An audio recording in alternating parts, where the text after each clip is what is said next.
Good morning everyone. Welcome to the stress-free class. This is Rabia.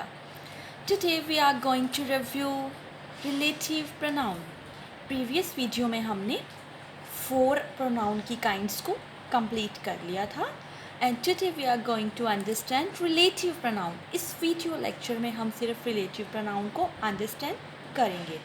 Relative pronoun name से ही आपको clear है relative कि किसी relation की बात हो रही है. हम कहते हैं हमें उस रिलेटिव के यहाँ पे जाना है, हमें इधर जाना है, हमें उधर जाना है. That means relation. जहाँ पे रिलेशन की बात आती है दैट मीन्स रिलेट. कुछ रिलेट करना है हमें. रिलेटिव प्रोनाउन की डेफिनेशन को हम अंडरस्टैंड करेंगे यहाँ पे. To take the place of nouns to which they refer to. Our relative pronoun is used to connect a clause or phrase to noun to pronoun. Okay, अब मैं आपको clear करती हूँ होता क्या है रिलेटिव pronoun. रिलेटिव pronoun एक ऐसा वर्ड है which relates to the noun or pronoun which is used before it. That means clear कि जो रिलेटिव pronoun है एक ऐसा शब्द है जो noun या pronoun के साथ आने वाले शब्दों को रिलेट करता है आने से पहले. हाँ जी, अब हम इसको क्लियर करते हैं थ्रू द एग्जाम्पल्स जिसको देखने के बाद आपको कोई डाउट नहीं रहेगा कि रिलेटिव प्रोनाउन कहाँ कैसे कब यूज़ करना है. सबसे पहले मैं आपको कुछ वर्ड्स दिख रहे हैं यहाँ पे. Who, which, what, that, whom, whose, when, where and why. अब आप लोगों के माइंड में ये आ रहा होगा कि ये सारे तो WH फैमिली है और WH फैमिली तो हम इंटरोगेटिव प्रोनाउन के अंदर यूज़ करते हैं. हाँ जी, पर यहाँ पे हम बात रिलेटिव प्रोनाउन की कर रहे हैं.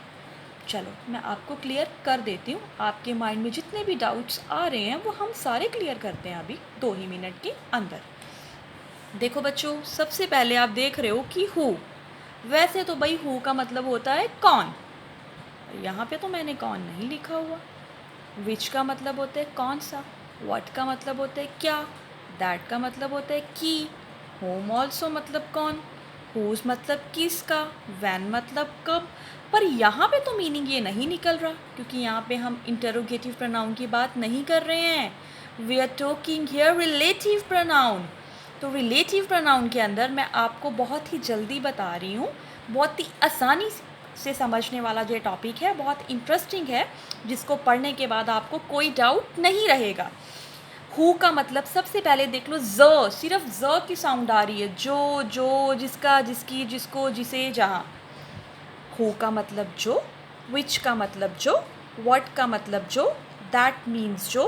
whom मीन्स जिसे. whose मीन्स जिसका जिसकी जिसको. when मीन्स जहाँ. where मीन्स जहाँ. और why मीन्स क्यों. अब हम इनको अंडरस्टैंड करेंगे.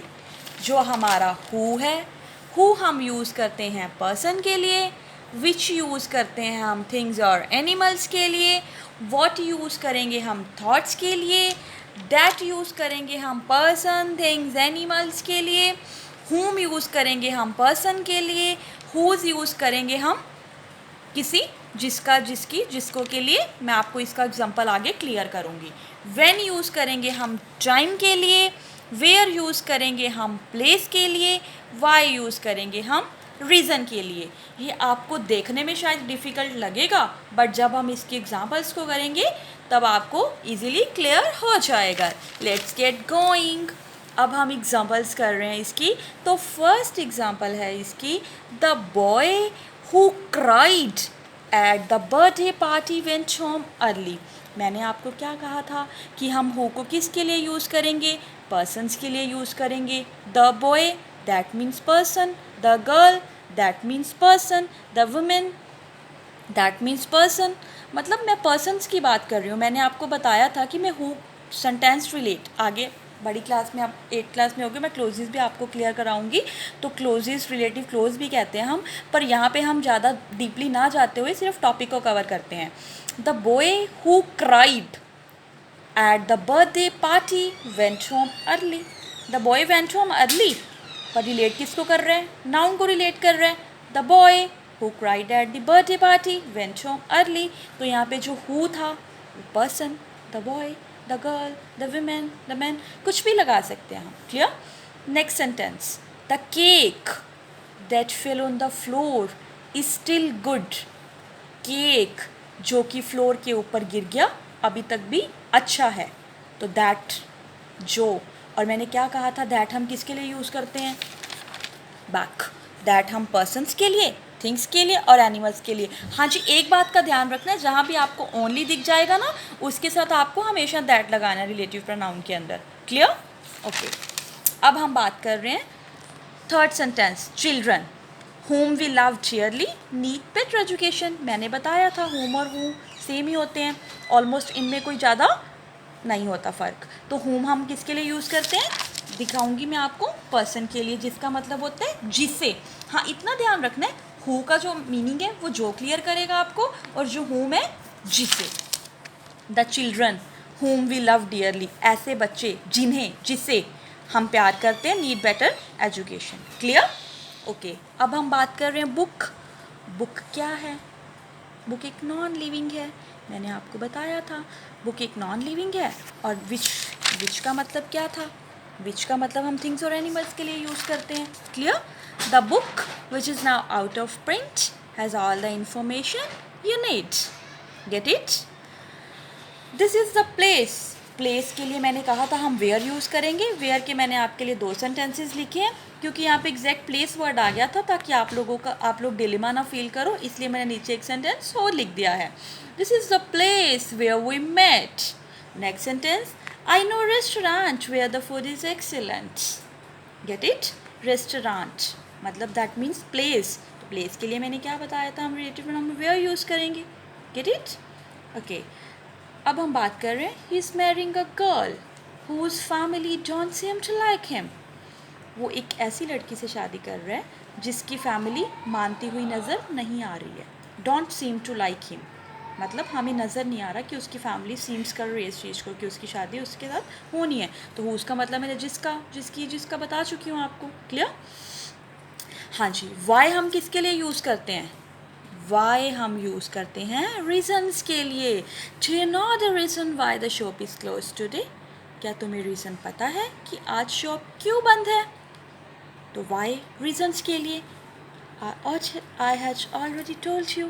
Do you know the reason why the shop is closed today? Next sentence. There isn't a day when I don't feel rushed off my feet. When हम use करेंगे time के लिए. when का मतलब यहाँ पे क्या है, मैं आपको वापस लेके चलती हूँ when के पास, जहाँ जो टाइम का बताएगा हमें. क्लियर? ओके. और लास्ट सेंटेंस है हमारा, what is done can't be undone. जो हो गया सो हो गया. that means what मैंने क्या बताया था, मीनिंग जो है. और हम किसके लिए यूज़ करते हैं? हम यूज़ करते हैं थॉट्स के लिए. Clear? I repeat again. Who persons, which things are animals, what thoughts के लिए, that person things or animals के लिए, whom person और whose. स्पेशली एक सेंटेंस आपको लिख के दिखा देती हूँ, जिसका, जिसकी, जिसको, जो मैंने आपको पहले भी बताया. हुज का मतलब क्या है? He is marrying a girl whose family, parents, यहाँ पे फैमिली भी लिख सकते हैं अपने, पेरेंट्स भी लिख सकते हैं. ठीक है? जैसे कि आपको सेंटेंस के थ्रू क्लियर हो जाएगा. आपको एक वर्कशीट दूंगी जिसके थ्रू आप अच्छे से समझ लोगे. when means time, where means place and why means reason. Thank you.